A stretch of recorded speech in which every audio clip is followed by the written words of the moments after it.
ការជាងខ្លាខាងសង្គមអ្នកលេងគេមិនដែលខ្លាចពីណាលីដុល្លារលីវ៉នជន់លើទឹកដែលសំដីចាស់ទឹកមិនលេចដូចមករីកប៉ាខ្ញី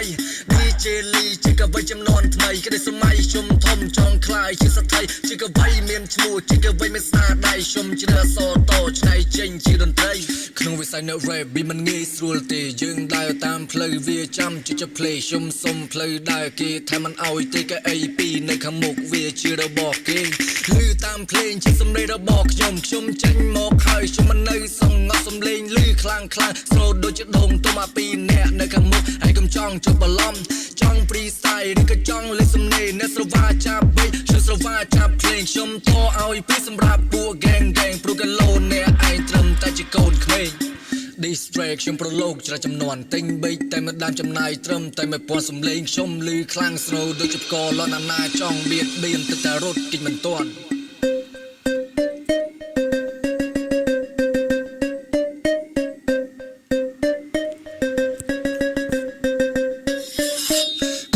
ក្មេងចិនការជាងខ្លាក្នុងសង្គមអ្នកលេងគេមិនដែលខ្លាចពីណាលីដុល្លារលីវ៉នជន់លើទឹកដែលសំដីចាស់ទឹកមិនលេចដូចមករែកប៉ាខ្ញី DJ លីជាកវីចំនួនថ្មីគេได้សម័យជុំធំចង់ខ្លាយជាសត្រីជាកវីមានឈ្មោះជាកវីមានស្នាដៃជុំជ្រើសតោឆ្នៃចេញជាតន្ត្រីខ្លាំងកុំមកខ្លាំង